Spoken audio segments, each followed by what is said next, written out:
नमस्कार, आप देख रहे हैं न्यूज 4 नेशन और मैं हूं प्रियदर्शन। देश के मतदाता अब कहीं से अपना मतदान कर सकते हैं।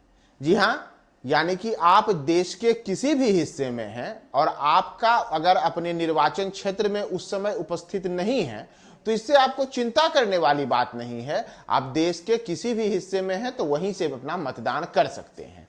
यह सुविधा निर्वाचन आयोग की ओर से शुरू करी जा रही है और इसकी शुरुआत आने वाले दिनों में हो सकती है। दरअसल चुनाव आयोग ने एक ऐसी मशीन तैयार की है जो ईवीएम टाइप की है और इस मशीन के द्वारा अब आप कहीं से अपना मतदान कर सकते हैं।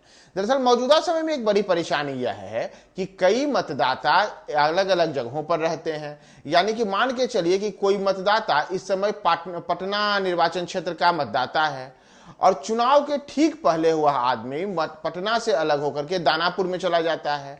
उस स्थिति में दानापुर निर्वाचन क्षेत्र में वह मतदान केंद्र के मतदाता नहीं बन पाता है। वैसी स्थिति में दानापुर जाने वाला मतदाता का जो नाम होता है वह पटना के क्षेत्र में रहता है और वह मतदान के दिन मतदान नहीं कर पाते हैं, चाहे उनकी इच्छा भी हो कि हम मतदान करें।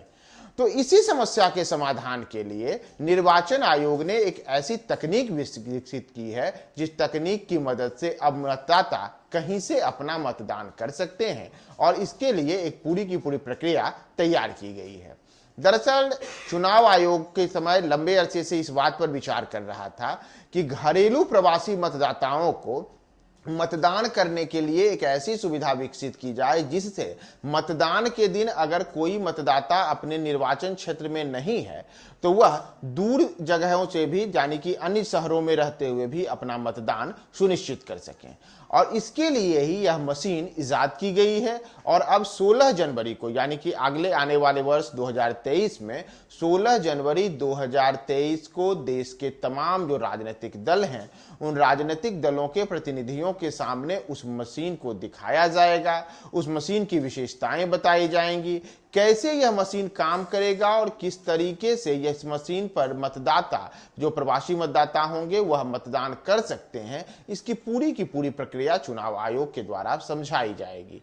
साथ ही इसे लेकर के अगर किसी पर कोई आपत्ति है कि यह मशीन काम करने से मतदान की पारदर्शिता नहीं रह जाएगी, इस मशीन को काम के वोट डालने के समय मतदाता उलझन में पड़ जाएंगे, तो उन तमाम समस्याओं और जो उनकी जिज्ञासाएं हैं उनका निराकरण करने के लिए भी चुनाव आयोग ने एक पूरी की पूरी तैयारी की है और तमाम राजनीतिक दलों को इसके बारे में विस्तार पूर्वक बताया जाएगा। यहां तक कि अगर राजनीतिक दलों को इसके बाद भी कोई आपत्ति है या फिर वह कोई सुझाव देना चाहते हैं तो वो अपना मंतव्य 31 जनवरी 2023 तक चुनाव आयोग को भेज सकते हैं। और हम आपको बताते हैं कि यह कैसे काम करेगा। दरअसल निर्वाचन आयोग की ओर से जो विकसित की गई मशीन है, यानी कि जो ईवीएम है, इसे फिलहाल तो प्रोटोटाइप ईवीएम नाम दिया गया है।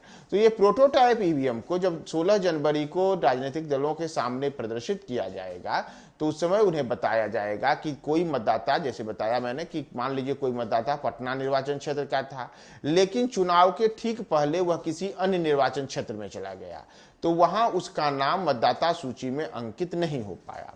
उस स्थिति में वह मतदाता उस संबंधित वहां मतदान केंद्र पर जाएगा और जाकर के पटना निर्वाचन क्षेत्र में जो उसका नाम है और वहां पे जो जो कैंडिडेट चुनाव में खड़े हैं उनके लिए वह मतदान कर सकता है।